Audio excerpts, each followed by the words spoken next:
It's been a minute since I've tried it. It's good. All right. Yeah. It's good. Just It's realized just like, we're, It's smooth. We'll talk about it later. Yeah. just realized I got oh man. And then what you want to do is you want to get close. That way. There you go. It never fails. You're trying to Good Friday morning, guys. My name is Jerry Miller, and thank you kindly for joining us on Real Talk with Keith Smith. It's a pleasure to connect with you guys through the I Love CVille Network on a show presented by Yes Realty Partners. Keith and Yonna Smith's brokerage has been alive, active, in helping buyers and sellers get to this closing line that we call real estate since 1987. That is 39 years, going on 40 years for Keith and Yonna Smith at Yes Realty Partners. Trusted, honest, communicative. They do what they say they're going to do. They pick up the phone. Well, isn't that a weird They thing? pick up the phone and are willing to talk on the phone in this text message world. Yes Realty Partners. The trick is to get Smith to shut up. That's the trick. No, I mean, you pick up the phone. That's huge. Judah Wickower, and I've done it with multiple deals with you. I've seen it firsthand. Judah Wickower is behind the camera. He is the Elmer's glue of the team. Some people's production may not show up in a box score, but they are the glue guys on the team that you need to get to victory lane, and that epitomizes Judah Wickower. He does all the stuff that's necessary to help us win a ball game. I sincerely mean that, Judah. If you can go to the studio camera and welcome the star of our show, Keith Smith, who, as he was walking into the studio, was linked and compared to a movie star. I'm sure that made Keith Smith's day. It did, but I was wondering which one, because it could be a complete. Well, we should ask Mike Buczynski about that. It could be a wide thing. I don't know if I want to put Mike on the spot. It could be. There's a lot of high-end silver foxes out there. So let me think about it. I was going to say, maybe a George Clooney over there. Are we going to go with a George Clooney, Mike Buczynski? I don't want to speak for you. It's that or when I was a younger this guy man. from Field of Dreams. Kevin Costner. Kevin So Costner. when I was a younger man, God rest her soul, her soul, my mother-in-law used to call me her Kevin Costner. So, but anyway, today is about two awesome mortgage folks. We're going to talk about the market. I did a little post this morning. We've been talking on the show for years about when is inventory going to start to show up, and I think we can say it is. Inventory starting to show up. I just did a quick year over year this week versus the same week last year. We're up 73% in listings versus the same week before, but we are tracking pretty much one-to-one. As ones come on, ones go off, right? But before we get into all of that, I'm going to introduce the man to my right, and then we're going to introduce the man to his right, and then we'll kind of kick off a little bit. So, Scott, you give a quick intro, and Mike, you go up next. I am Scott Morris. I'm with Envoy Mortgage. I grew up in Central Virginia. I come on the show pretty frequently. I've talked to you guys on and off for years. And you're a sponsor, so thank you. No, thank you. I've got 3 little kids, 5 little kids with my partner, and just out here doing life, man, doing life. So before you go to Mike, I just want to do a quick update. So I did this post early this morning, about 3 hours ago.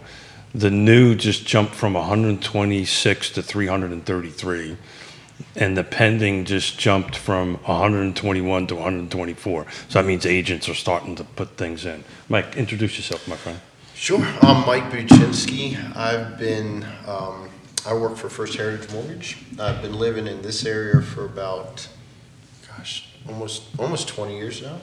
I've been doing lending for about 26, and I've got 2 kids. We're basketball crazy at the house, so they both just won their state championships in their respected fields. So that's really proud of that. So I'm just here to talk about whatever you'd like to talk about. There's a couple of charitable things that I really feel strong about. So why don't you kick off with that?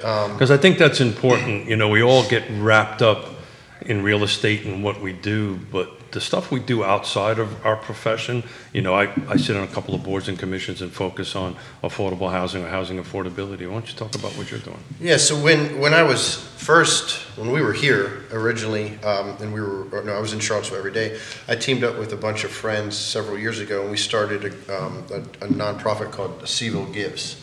So we ran that for 3 or 4 years and ended up giving away, over the years, probably close to $100-some thousand. I remember Michael Guthrie's organization. I cannot remember the name, but they Abundant Life. Abundant Life. I think Guthrie's watching right now. They got it. They got it one year. So we would have the community vote and see who you wanted the money to go to, and then we'd have a big ceremony. Anyway, when I left, because as all this happened, the initial board kind of runs out of steam. They get tired, and sometimes new folks just don't fill in, and it went on for a little bit. But after that, I really hadn't been involved with a lot of philanthropic type stuff because I was mainly focused on where we were living now and growing the business and kids, coaching my kids and all of that. So through my kids' school, Blue Ridge Christian School out in the Shenandoah Valley, we just got back from a trip to the Dominican Republic. So it was basically the Spanish class at my kids' school. They organized it and went to the Dominican. And we were in Santo Domingo, and then we were in the really poorer sections of Santo Domingo. So Dominican Republic has beautiful areas with wealth in it, but there are really areas that would only be described as third world that I could think of. No running water, no dirt streets, no electricity. Nobody knows where they're getting their next meal, things like that. So that's who we went and ministered to, and we teamed up with a organization called Joshua Expeditions. Joshua Expeditions helped us in the school coordinate it to go to the Dominican, and we teamed up with the local ministry called Pani Palabra, and it means the bread and the word. So we would go to local orphanages, local schools, things like that, and spread basically the word of Christ, and try to explain to these kids who haven't heard the word how to how they can accept Jesus Christ as Lord and Savior, things like that. And then one was really interesting is Dominican Republic is it's a short stop mecca for MLB. Like they're just churning out like high end Major League Baseball players. So we got to go visit one of their baseball prodigy type schools. Again, it's a field in the middle of nowhere with just nothing. There's like dead dogs in the street and things like that. So we went, ministered to them. My daughter Ava actually got up and gave a testimony completely in Spanish for like 2 minutes.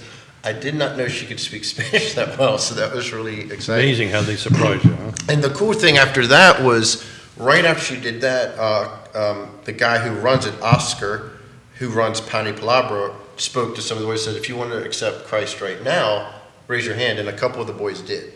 So, like, mission accomplished. It was great. We came back really fired up. But the reason I wanted to come on here and talk about it is they run their entire operation over there on $1,500 US. That's it. No, a month. And the mom is a doctor, so she has her little doctor's office. But it's equivalent to you and I having a doctor's office, like our medicine cabinet. Like, they have nothing. They have no supplies. So they're trying to care for people that otherwise can't get the options. And I asked him, what can we do? And he's like, we just need funding. Please, we just need funding. So, and I was like, all right, we're going to work on this. We're going to try to help. The big thing that hit me, though, was we went to a nursing home in the Dominican Republic. So, nursing homes around here have challenges. This is a third world country nursing home. They have nothing. They had no running water, no running toilets. Men and women were living in the same sections together. But the thing that inspired me the most was it's all volunteer run. Nobody was purposely neglected. They were constantly trying to cater to them, help them, feed them, everything like that. But there's just so much good we can do there. And the last thing I'll say is there's two images I can't get out of my head. One was in the nursing home. There was a guy who, when I walked in, he was probably in his 50s. He had no arms and no legs. And that's his life for the rest of his life. On a cot there, no arms and no legs, solely hoping that people like us who live in the most abundant place in the world, that, you know, will help donate to little organizations like Pani Palabra so that they can go and help give him, you know, a little bowl of mush. Like that's what it comes down to. Like, we all talk about, you know, loving our neighbor or being good people, and we're all caught up in making money for ourselves and things like that. Man, if everybody listening to this donated $5, you're literally changing lives of people in the Dominican who have zero hope. So Mike, tell them Literally zero hope. tell folks how they can do that. So there's a couple ways to do it. You can go right to their Facebook page, website, Pani Palabra, and I'm sure we can figure out a way to share that and donate there. They have a U.S. bank account and they have PayPal.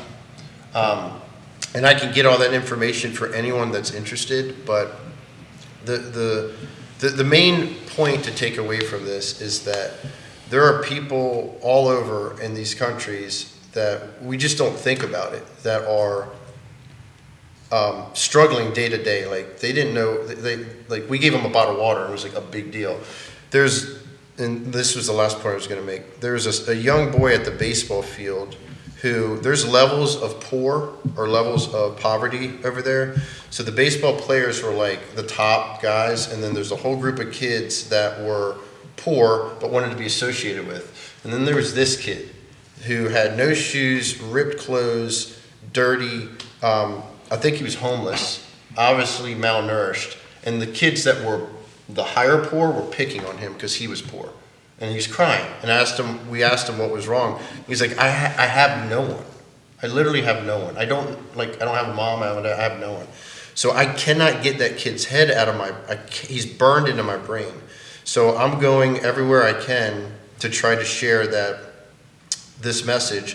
What I'm personally doing through our company is, for every loan that I do, because I don't know another way to do it other than the business that I do, every loan I do that someone mentions this, that I know it's going to that, we're going to donate funds to it. Because with 10 loans or 6 loans or whatever, if I work the math out right, I can fund them $1,500 a month. So hopefully some people feel called to try to help and assist in this. If you would like to, please reach out to me, DM me, or call me, and I can get you the information. But we can do a lot of good in this world for really a small amount of money. So Thanks for letting me share that. Oh yeah, of course. I don't talk about this often, but when we go down to the Caribbean, we do a lot of that. Very different structure, but we give ourselves, and we've been doing it for 15 years, and we do it a couple of times a year. But I'll tell a quick little story.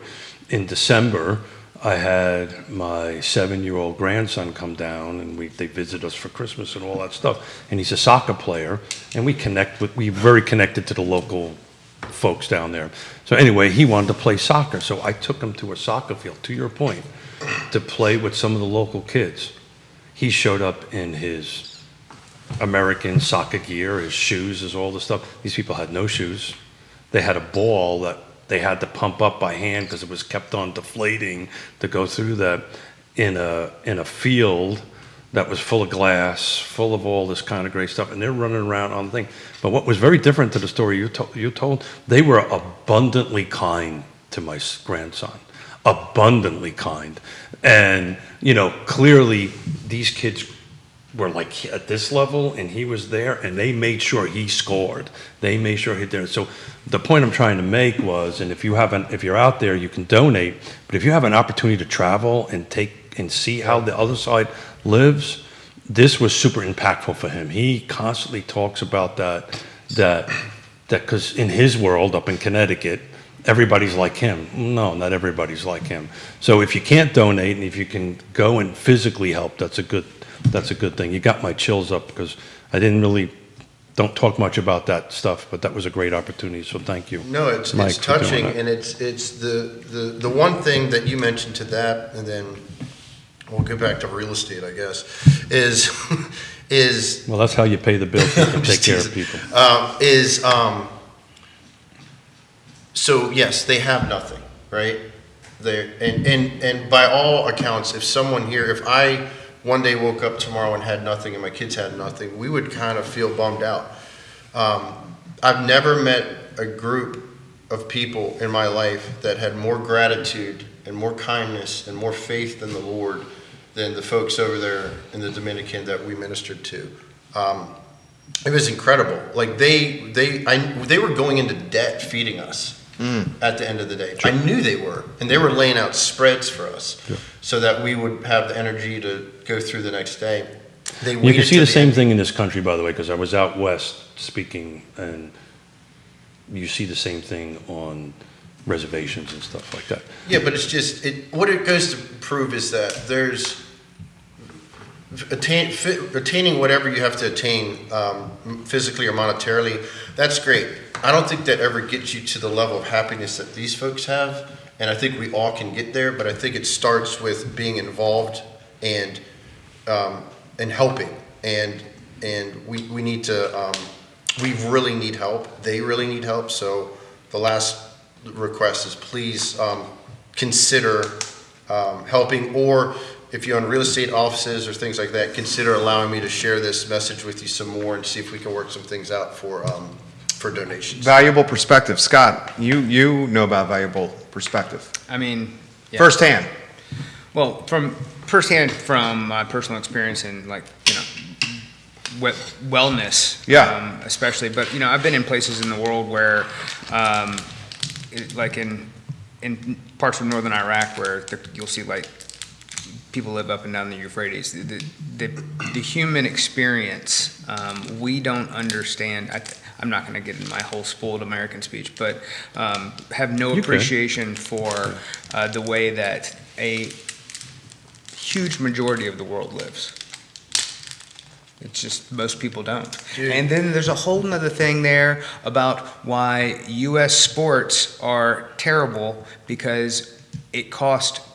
I've got friends who spend tens of thousands of dollars a year in travel ball, and soccer, as opposed to this place that cranks out world-class athletes with nothing. Right. Yeah, and that's also a matter of this is the ticket. And when this is the ticket out, you're going to do... Versus the only way that you get exposure is coming from a place of privilege. Right. And, yeah. That's what it is. Or you end up in the gangs down there. And to your point, Scott, I feel I try to navigate this because I think everyone on this panel has done well by their family.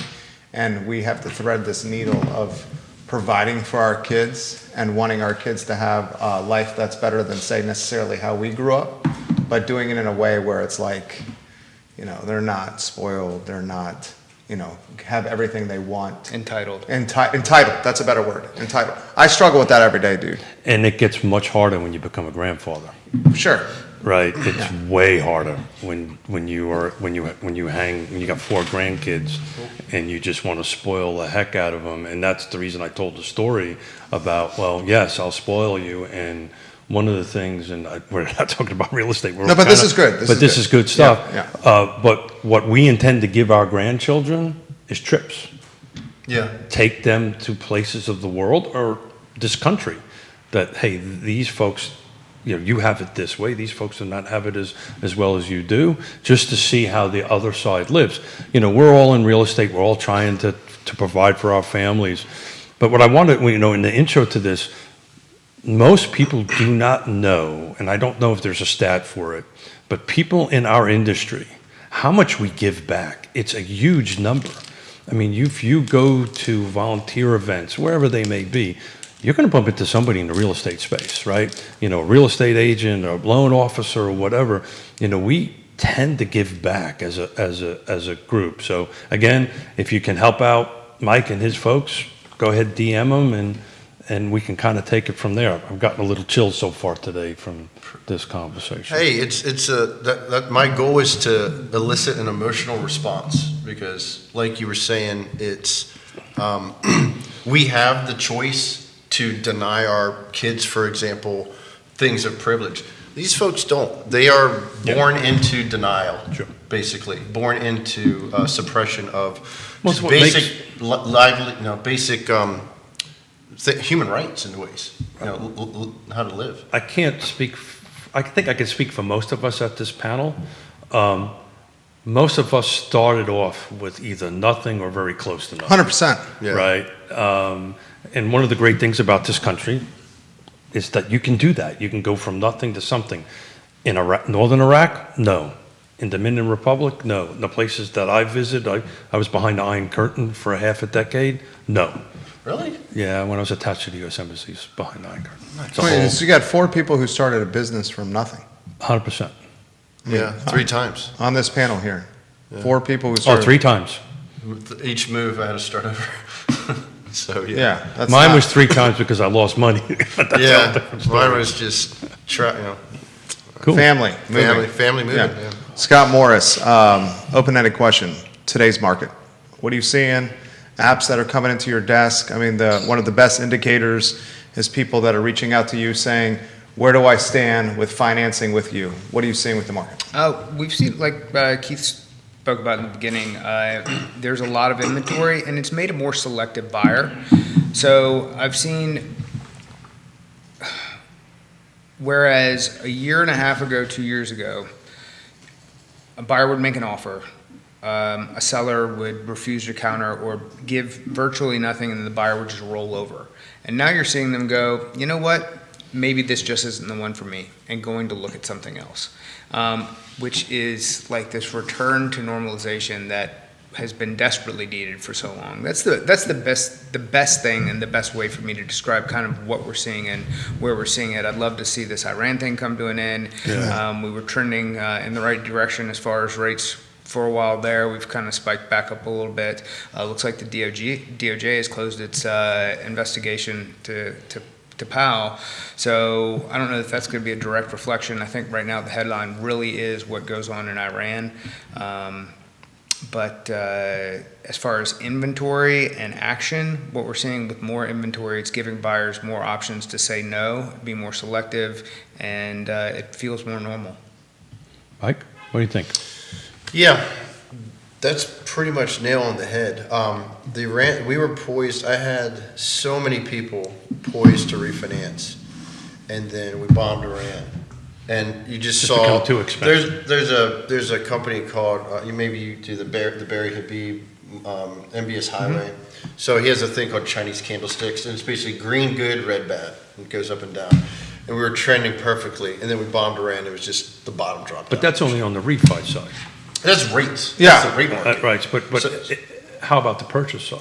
Purchase market is, again, it's all kind of cyclical in a way where it comes to interest rate. So there was a lot of people who were, let's go, we're excited for the spring market, and we're going to do this.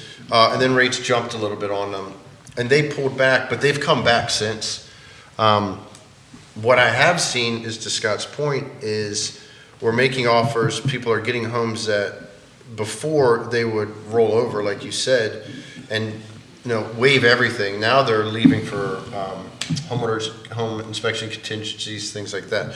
So they're putting more things in contracts to have outs, whereas before they wouldn't, and sellers are accepting them, because I think the stat was there's something along the lines of it's over 20%. I know that of sellers versus buyers now. Like the market's shifted to where there are more sellers than buyers, and buyers are kind of in the upper hand. But the problem is the home prices have gone up, 100%, and mortgage rates have gone up 150%. So the market's kind of, until one of those gives, and really the only thing that can give is rate. Yeah. So, But it hasn't slowed down, though. The tempo of the market, because I watched this. I mean, we're at 134 now and 125 as this is moving live, as we're looking at it. I keep a picture of this week over week. I've been doing it for 8 years. I just took a look at what this was in 2019 for the same week. It was only 90 homes that came on the market, and it was only 90 that went off. He's got a. So in the eyes of the wonderful K-shaped economy we're inside of, Yep. what's very interesting is That's your The dry humor for Scott is the best. 1.1, even $1 million, let's call it $1 million, we'll just say $1 million. $1 million and up can be hyper competitive still. and $800,000 in down has seen some softening. Just those are the people who've become more rate sensitive, and then your $1 million plus buyer is not as rate sensitive, and that has kept a very healthy and multi-offer like that. There's just, it's a tale of two cities. Just I can't believe we're saying this because I literally had the same conversation with the buyer on the way in who's in this one. I keep an earpiece in your truck. Did you really? Thanks, buddy. Appreciate And it. they've known each other for how long? 129 30 years? Something Is it 30 years? Yes. So he used to, Since he used to my- work for me. He used to. He tells the story once a quarter, I think. Yeah. I used to. I was actually on the phone with one of the other partners in crime this morning. That used to work for Keith? A former employee. Yeah. When I was building. I Oh, used this to build story is houses. hilarious. So Mike is the one person that has not heard this story. We should tell this story. This is a But good there's story. one person in the world that doesn't know the story. This is a good story. When I got out of the Marine Corps, I came back, and one of Keith's brothers, two of Keith's brothers, good friends of mine, especially at the time, and we were all framing houses together for Keith, who was building houses at Lake Monticello. And so we're like the most dysfunctional framing crew you've ever seen in your fucking life. Don't smile, it's very true. We had a nice, I had friends like that. like I never showed 'em. our slogan was, "It looks so nice because we did it twice." So And we- didn't care. and didn't care. Didn't care. Like, what are you gonna do? Fire us? We're all you got, buddy. The only way I could tempt them was every Friday I used to drive around to the job sites. This is when you could do this back in the day with a cooler full of beer. Yeah. On Fridays. Yeah. And I just would threaten not to bring the beer on Friday, and it's amazing. To a bunch of guys who had like 4 at lunch before they went up on the roof. Like, Right. I think I know why the work was shoddy. Yeah. No, it the wasn't work was shoddy. very good. It wasn't They shoddy. just had to do it twice. It wasn't shoddy at all. It's just a guy who's trying to make money out of it. Go, okay, we got to do this again. And anyway, but Comments coming in here for the viewers and listeners, from the viewers and listeners. So Michael Guthrie is watching, and he's been in this game of real estate a very long time as well. Is there really more inventory, he asked? The number of new listings for the first 3.5 months of 2026 is the same as 2025. Interest rates are impacting sellers listing their homes as well. Who So wants to touch that? yeah, so that may be so, Michael. I'm just looking at a week over week, and I know this week versus the same week last year, we're substantially up, and it feels like the tempo, and you guys can tell us, right? On the purchase side, is the tempo a little higher, a little faster this time than it was last year? I'm seeing a big tick up in investment opportunity, investment buyers, mainly because, I mean, everybody talked about it, but the debt servicing loan component, people, I think investors and agents have finally got on board that the fact that the rates on those are higher really offsets the hassle or the potential deniability of these different investment programs. So I'm doing a lot of investment programs for people with debt servicing loan qualifications. And then to Scott's point, it's true, there's higher end homes are moving faster. I mean, like even in Crozet, Craig's building $1.5 million homes. I'm pretty sure they're all sold.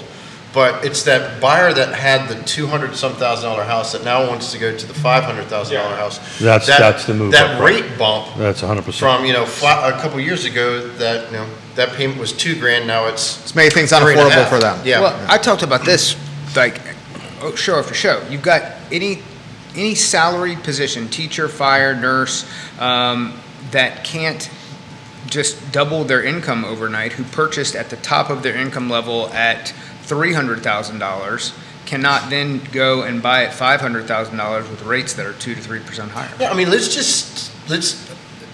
the honest truth is stuff has gotten expensive. Yeah. And it's a challenge for the middle class American to purchase that when the home prices go up 100%, but they're getting a 4% raise. It just doesn't, the math doesn't math. I think it's $114,000 that you need to make to afford the median price home in the United States. I saw something as $225 to have a family of 4. You have to make $225 a year. Your salary. Yeah, Median to family cover a household family of 4. income. Median family household income for 2024 was $125,900.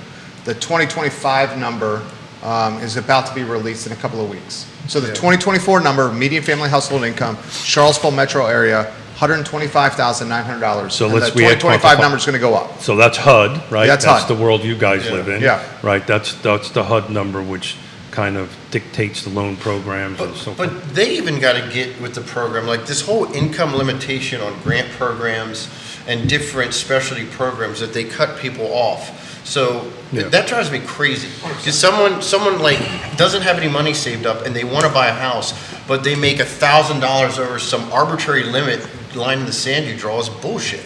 Well, So that drives me crazy.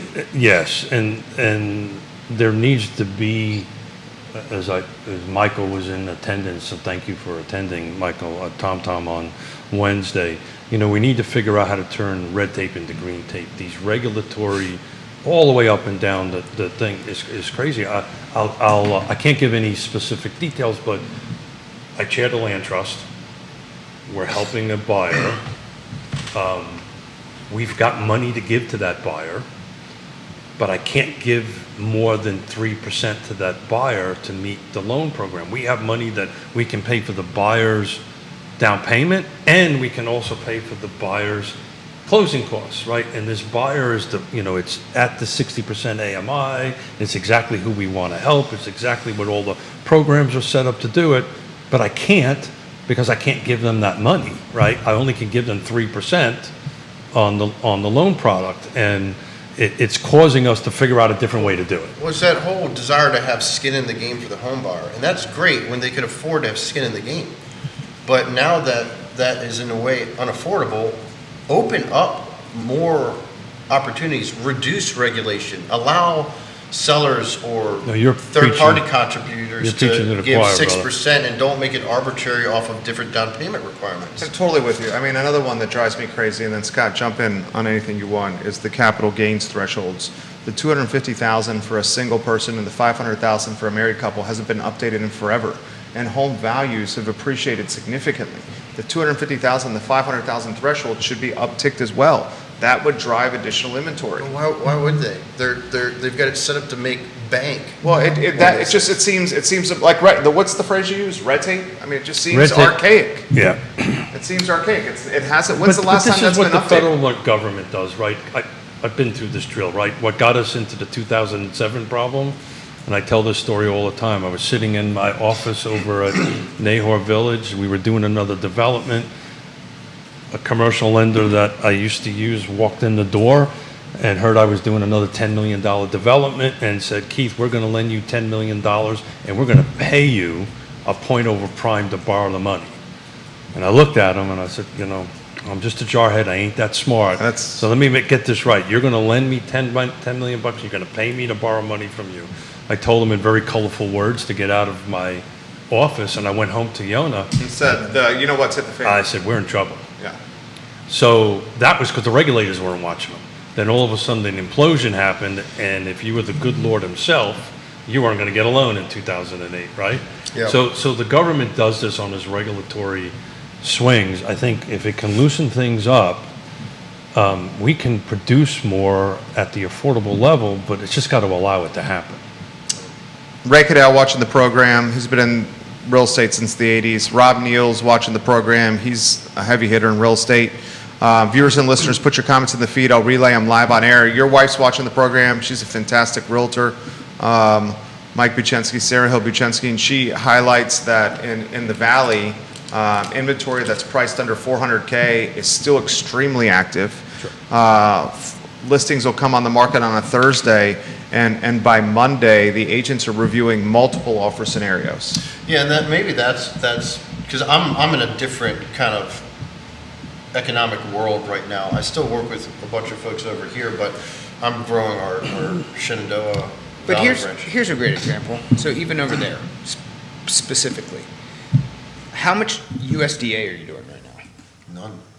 Because this is a prime example of a product that was created that is now unusable because the borrowers in an area that is filled, the map, every house checks the box, you should be able to finance USDA loans.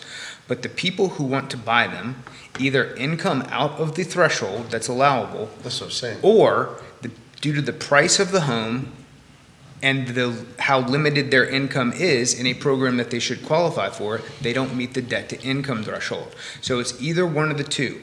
We were doing $250,000 homes inside Lake Monticello's USDA, all over Culpeper, because you could do townhouses. It's amazing. It's a great product. It helped a lot of people. But now, due to where prices are, either people make too much money to qualify for the program itself, or they don't make enough money because of the price of the home and they exceed the debt to income threshold. Guidelines need to catch up to what was done to the market. Well, that's what I'm saying. So that's more important when we speak point. towards affordability. That's more important than who's people not getting money from not being able to meet the 250,000 or not being able to Capital gain structure. Yeah, not be able to bite the pill on the capital gain structure. It's more about how do we get people who should qualify for this product that does exist for this specific thing that we built, that now the market's moved, and how do we get the product to work again? So that part of the world, much like sellers in today's environment, tend to react a lot slower than buyers, right? The buyers are generally more in tune to what the market is doing for the sellers, because we can constantly have these conversations. Well, I think my house is worth this because they're using 2022 numbers, not 2025 or 26 current numbers. You want to jump in? No, I agree.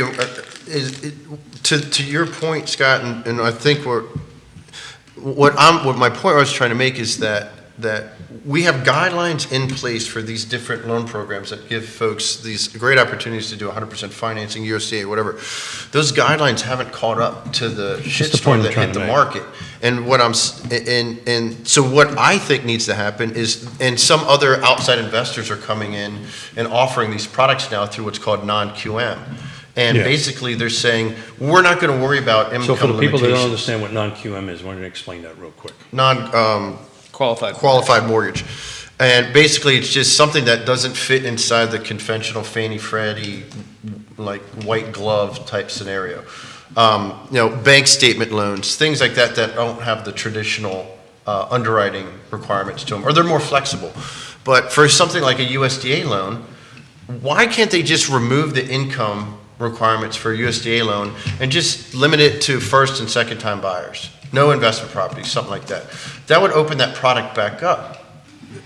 Because like Scott was saying, there's all these folks that, guess what? They don't have, everything's gotten more expensive. They don't have the money for a down payment anymore, but they can more than enough afford it. Their income allows them to do it. Income and afford it. They're not over their skis on stuff, but they just, so that's where I'm at help with this land trust transaction, right? There's all those things check into place. It's exactly who we want to help that just don't have the cash.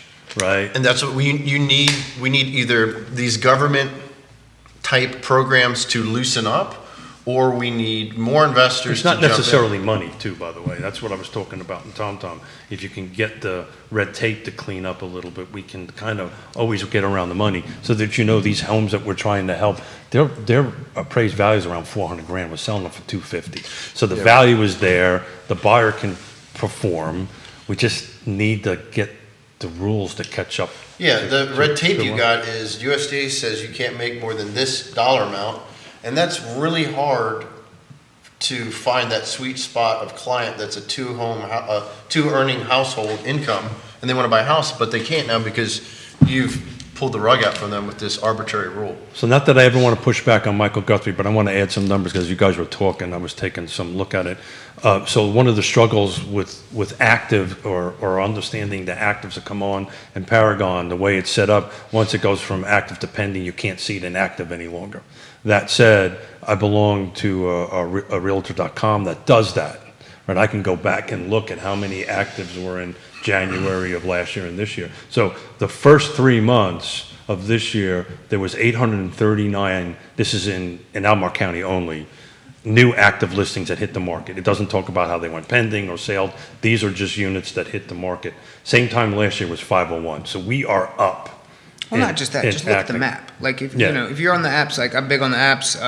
That's a better way to do it. Just like when it went from like this sparse pepperoni pizza to like the max pepperoni pizza. There's red dots everywhere. There's also Shakaroni. Shakaroni. Shakaroni is great. Shakaroni. How many is it? The Papa John's that he owns? He owns Papa John's. What Everybody's at Papa doesn't he? John's. He did. He brought him back after old went boy silent. got on his Yeah. little thing. After the pitch man got in some trouble, and we'll leave that at that. I'll highlight the viewers and listeners that are watching the show. Andy Zeman's on the program here. Dr. John Shabe, Pro Renata owner, is watching the program. Linda Estep is giving you some props. Sam Accord, yeah. Isaiah Bradshaw, Sybil Mahanis. Sybil Mahanes. Mahanes. He's the first real estate agent I had coffee with when we moved here 20 years ago. We have folks from Long and Foster, Real Estate 3, Nest, watching the program right now. One of the agents at Loring Woodruff is watching the program right now. We have a couple of home builders that are watching the program right now. Folks from Stanley Martin watching the show right now. The fabulous Yonna Smith watching the program. Chief Mike Kochis watching the Making sure. program. I would love to know from these folks watching, like we all talk and we say what we think. Open-ended question, what's the ideal situation or outcome that they think would help spur home buying or home sales in this area? Like, I know what I think. I think the I wanna most know what they obvious think. answer is, and I don't want to speak for the large majority, but it's also an answer that I think appeals to the large majority because they don't have to get super nuanced or sophisticated is the drop in rates. If you drop in rates, that's going to spur inventory because it's going to get sellers that are sitting on 2%, 3%, and 4% mortgages to get off their golden So I handcuffs read to a- I list. read a stat. It has to get I into wanna the push- fives. I want to push back for that. I Okay. read a stat yesterday that nationwide, only 40%, it used to be 60 to Yep, 80%, has, I think, a 4 or less, if I remember. That's right. That's Four or right. less. I read the same thing. So that is starting to cycle its way through the market. But that started happening in large part because rates did drop into the high fives and early sixes. Yeah, so Where are we at now with the rate on the 30-year with a well-qualified score? Low Mid-sixes. sixes. Mid sixes? Okay. Somewhere And, around and how's jumbo? What's jumbo at? Is slightly higher? A little better typically. Yeah, a little Jumbo's better. actually in the lower lower sixes. Lower sixes? Okay. Yeah. you guys got a lot of business there. Yeah. real quick. So, I'll figure it out. Yeah, low fives. Come on, let's make I it mean, happen. historically cheap money. We'll just go to 15-year and you'll pay a little bit. So 5 12-1 buy down. Good stuff. Yeah. So you just went, as our chemistry is working, I get the question, I understand it, and we have a great audience, and we have great folks that chime in and ask lots of questions. But hacks on your end, right? You know, we're starting to see, and I've been saying this for a while, the micro markets matter, right? Your side of the hill in certain areas matters. On this side of the hill matters. Pricing is now mattering. I can't believe between $1 million and $1.5 million in this marketplace is super competitive, right? Dude, we live, I'll tell a story. We live in Ivy, and we are on, it must happen once a month. Some of the most established real estate agents out there that are selling, I'm talking north of $10 million in real estate a year, are soliciting us about listing our house. Yeah. Legit, like literally. And the $1 million to $1.7 million, Yeah, it's just, when you start getting $1 million north to of $6 $1.5 million, that movie, starts it to- moves. Here's to the point you're just making, right? So yeah, everybody says rates, right? So think of it this way: that let's say you're buying $1 million house, and rates today are 6.5%, right? You don't want to buy it because you want rates to go lower. Well, you wait a year and a half, 2 years, and rates are now 4.5%, right? And that one what year- happens to the value of that house? yeah. What are But- builders going to do? But you and I, this table is different. So- It's new. I have to choose my words carefully. What's the word? What am I trying to say here? Is plugged in, understands what's going on. I know, It's but let not me. just that though. There's sentiment behind it as well. So, for example, last year when the tariff thing kicked off, we went through a little phase where your higher end client kind of pearl clutched a little bit, and they got away from the market, but your lower end part of the market plowed forward.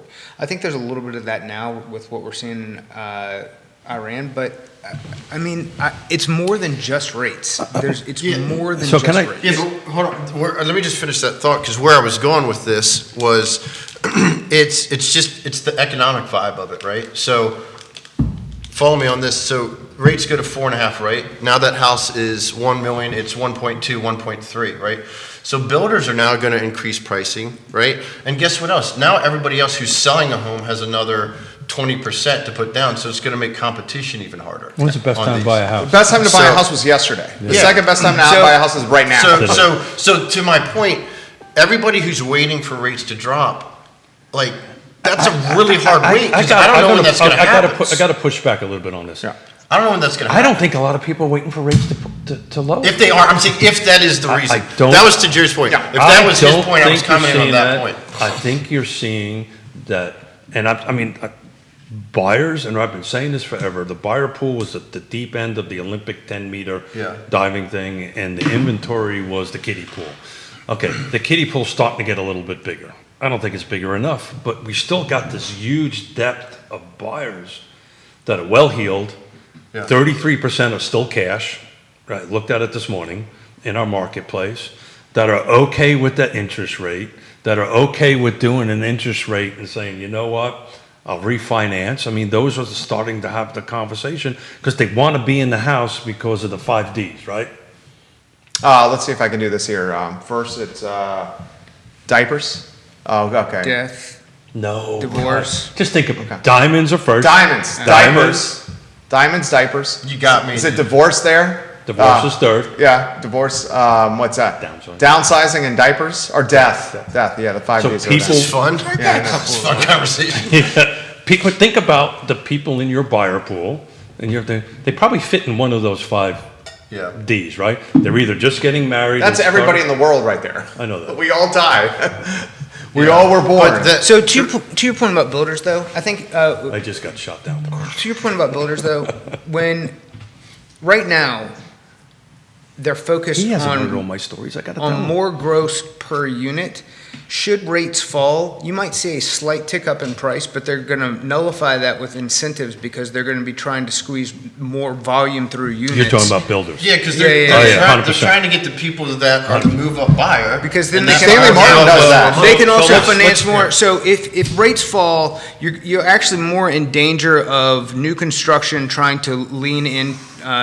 You're going to see that already. Capture the buyer. Yeah. You've seen Yeah, it. that's I mean, they're 100% trying to do true. that now, but through volume of units, right now they're trying to squeeze as much out through individual unit as possible. 100%. Yeah. And that shift happened about 18 months ago, where that's where they really got focused there. But And So you've got that- new so- builders moving into the market that So- are offering financing of their own in-house. Well, We talked about that with, Well, you know, your company is owned by Stanley Martin or partially Yeah, owned. there's by- back and forth. And Yeah. just to clarify, I wasn't saying rate is the reason. I was commenting that if that question I posed of what would move the market, and you said rates, I'm Yeah. like, if that's really what they're waiting on, I just think that's a what the large problem. population That's a of problem. nuance folks would say. Yeah, but that's the problem, is that I don't think that's That's true. why they're unnuanced. So I can tell you from firsthand knowledge, to your point, Stanley Martins of the world, the big production builders of the world, saw this coming years before 100%. before we did,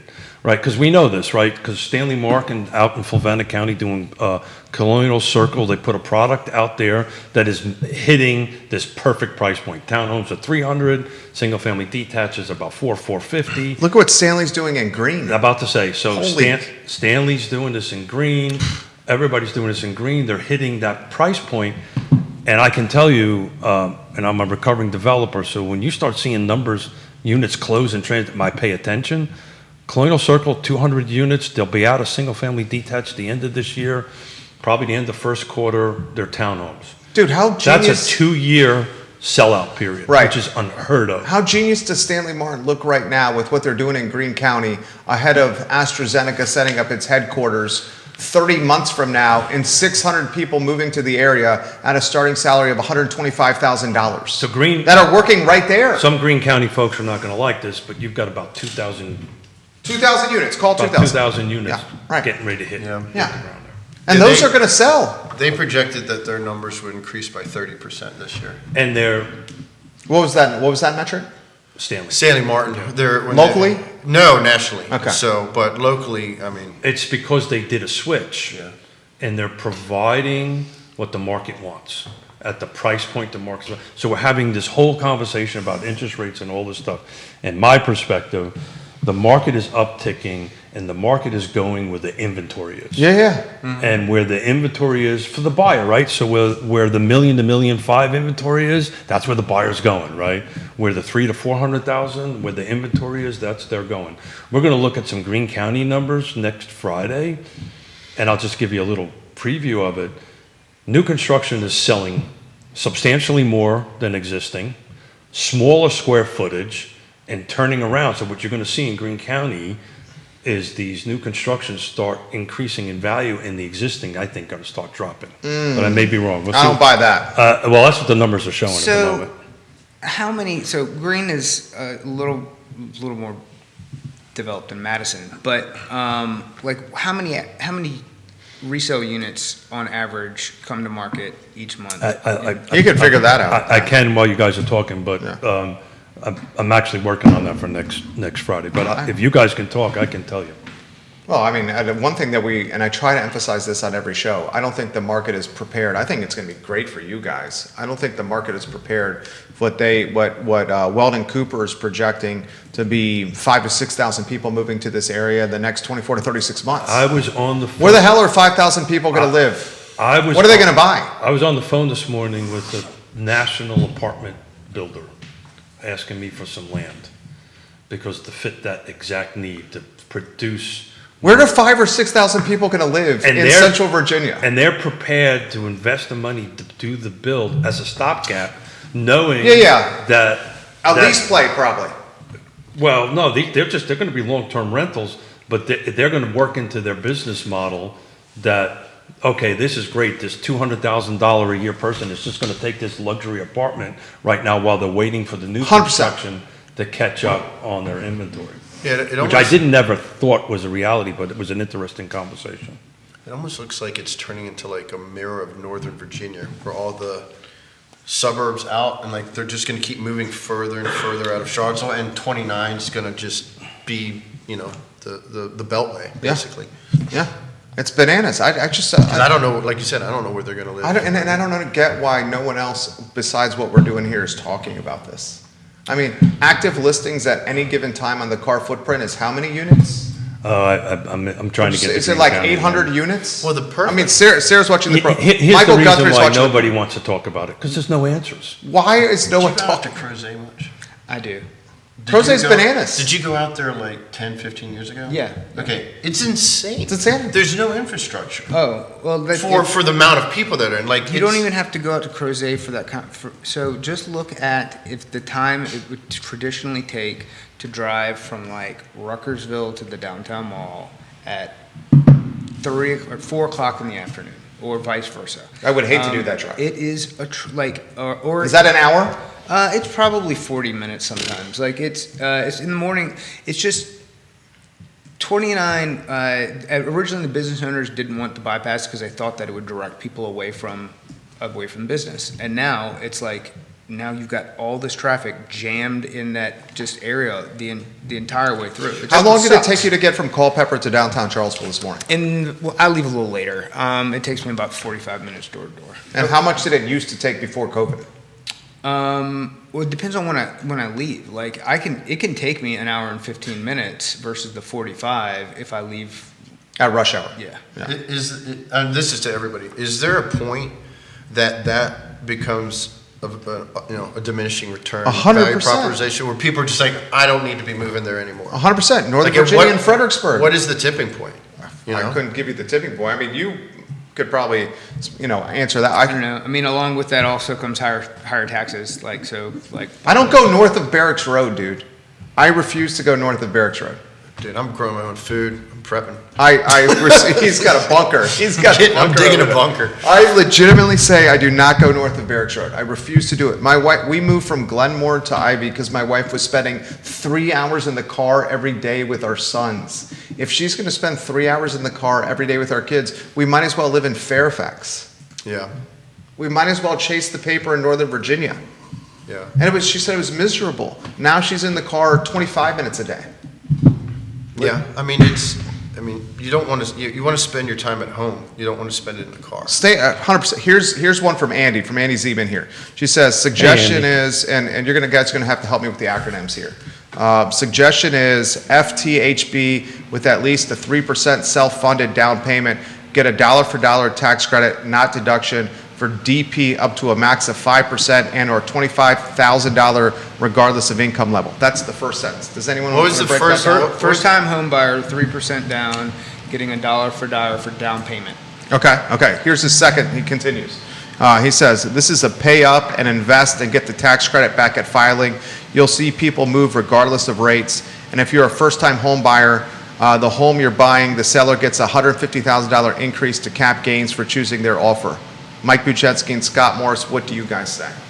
I agree with that. I mean, that's basically, you're basically saying, so somebody who's putting down 10 is going to get back 10 in their tax return, and then it's going to motivate the seller, adding the increase of $150,000 to their 250. So I assume that's where he's going with it. So that would give them a $400,000. 400 for the single, 650 for the couple. Yeah. I mean, Andy Zamy, keep pumping questions here if you want. He's actually cracking the numbers for green, I believe. I'm doing it right now. And literally real time here. This question comes in for someone who's in real estate that's asking for anonymity. So say you get 6,000 additional people here.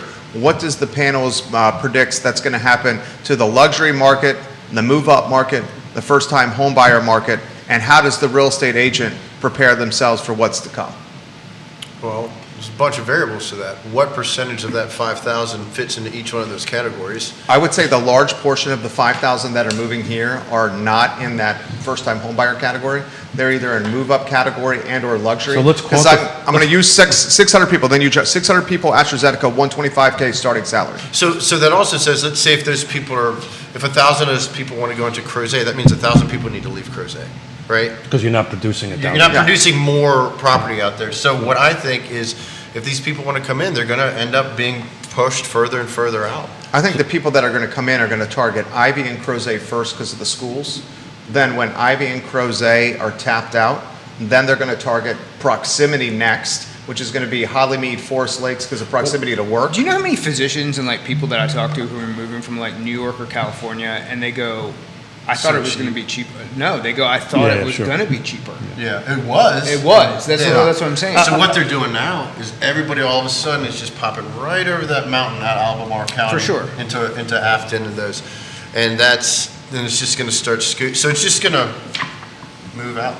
So 1 year of the impact of 1 year of new construction on Greene County. Single-family detached only. Beginning of the year until today, 2026, the resale median sales price, this is sold, was $394. The median sales price for new construction was $436. Same period in 2025, it was almost identical. New construction was $435, existing was $436. So new construction has impacted the value, and what's happening is, the existing is dropped. Now, this requires a lot more work for me to crunch. Is it that we're seeing just a smaller amount of 400X properties come to market as opposed to like your single-family rancher? There's a lot of that inventory was built in the 1980s at 1,200 to 2,000 square feet, 3-2 split level. Like you've got a lot of dated type of. So to your point, in that footprint. 2025, it was a 16 unit, 16 existing, 16 new construction sold. This year, there was 43 new construction sold versus 28 existing. So new construction in Greene County is going to be the engine, and it's going to be driving it. Think of Greene County as a big Lake Monticello, right? Right. So when there was a lot of, I'm sorry, brother, sorry to do that. But when there was a lot of lots left and a lot of homes that get built, right? What hurt? The existing stock hurt. Why would I buy an existing home when I can buy a brand new home, get everything that I want for at or above the price? Are you thinking these people buying that new home are going to be first-time buyers? They are not. I can tell you, a lot of them are my clients. They are not. They are first-time home buyers, 40 years old right now. And that's upticking. That's not downticking the age. That's 21, according to NAR. Only 21% of all last year's sales was first-time home buyers. These are boomers. Yeah, the boomers, the corner of the market. But then they're not worrying about price. They have cash from their dry home powder. sale. There's a certain product type that they want. The builders are providing it. To First floor master, Yeah. first floor primary suite, Yep. new construction. But to the point that we're making, these people aren't worried about rate because they're walking in with That's my cash so So that's, so all these new homes that are in that 400 price point, people that do need a loan, they're up against competition they can't beat. 33%, Right. 33, I looked at it quickly, we're still holding about 33% of our sales. And we could spend an entire week on the social dynamics, the sociology of boomers buying real estate, It's a big problem. public school enrollment dropping. Public school enrollment is what drives federal and state funding for the schools. 100%. So if the enrollment drops, the public schools are funded less, which deteriorate. And on top of that, the folks that do come in that have kids are so flush with powder that they're private schooling kids, which further drives the public school diminished enrollment. Like this whole Weldon Cooper thing, the Weldon Cooper stuff is fascinating. They're talking public school enrollment in the region across the board dropping. Nelson County, Jesse Rutherford was on the show last week. 15%. 15% drop in Nelson County public school population is predicted. Albemarle's at 4. They're basically saying we don't have the money to run our schools in Nelson County. Well, no, So what they there's add- people I are do- saying, what I do there's, need to add context on the 15% because it's important. That's since COVID, right? So it's dropped 15%. but what that also tells me is that those people coming that are not enrolling their kids in the public schools are saying to the public schools, we don't like the product you're offering. That's true. And So- they're also saying they're also extremely wealthy. So Yeah. there's another, and it's a small percentage, but it's a caveat to it as well. So if you are a high talent high school athlete and you are at Fluvanna, Louisa, you're at Orange, you're going to go to Woodbury or Stab or one of these schools on a scholarship from the private school. They want you in their program, and they're pulling what used to be high talent, like low. You could have a county high school that had high caliber athletes. They are now getting pulled and sent to private schools for better exposure, and which goes back to my American sports thing, but that's a piece of the problem that is affecting the school system. That's what, like the Blue Ridge School out 100%, there, bro. Yes. Where Mamadi and then the guy from Duke went. They're just Yes. That's what I'm hoping to get a call from one of them for Noah. So hit me up. We got a nice little point guard at our house if you all need somebody. There we go.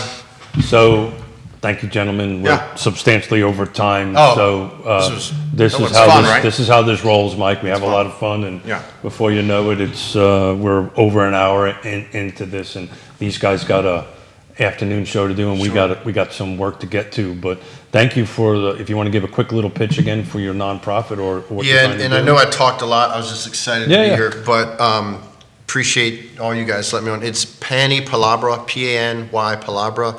It means bread in the word. You can find them on WhatsApp app. You can find them on Instagram. You can find them on Facebook. They just need donations. They're doing really good work. They're doing God's work. They're taking care of a lot of people that can't take care of themselves. And again, they operate on $1,500 a month. That funds everything. And that money literally, I've seen it with my own eyes, will save lives. So if you can, you feel moved to help, please reach out to me or just do it directly. I'm just lucky to be here. Thanks, everybody. No, I That's love. what boomers say. I've been lucky. I just woke up this morning. That's right. Looking like Kim Costner. Thanks. So, it was fun. Thanks, guys. Scott, you're great. Mike, you're great. The comments, Thank you. 100%. Thank you. dozen comments and questions we didn't get to on the show today, viewers and listeners. The show just flies by. Keith Smith, some final thoughts?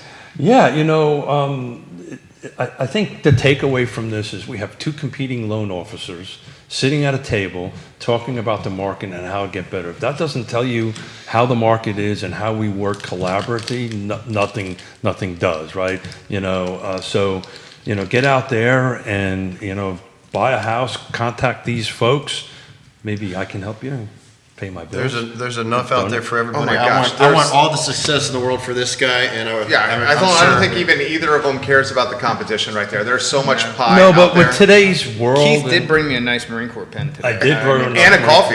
and a coffee, I got a little. little taste. There we go. But in today's world, right? This is kind of an important thing to get out. Last week we had 3 people from different political persuasions, elected officials, with some with D's, some with R's, and some independents, some others, and we got along, and we all had a little sip or something at the end of the show. So I just wanted to get that That's out. how it That's should be. important. Keith Smith, Scott Morris, Mike Buczynski. This is Real Talk with Keith Smith. It's archived wherever you get your social media and podcasting content. This show legitimately airs on 27 different social media and podcasting platforms. The I Love CVille show is up in 1 hour and 5 minutes. Props to Judah behind the camera. And thank you for the viewers and listeners for watching and listening to the show. Solo. Nicely done, viewers. Nicely done, guys. He's going to get a picture here.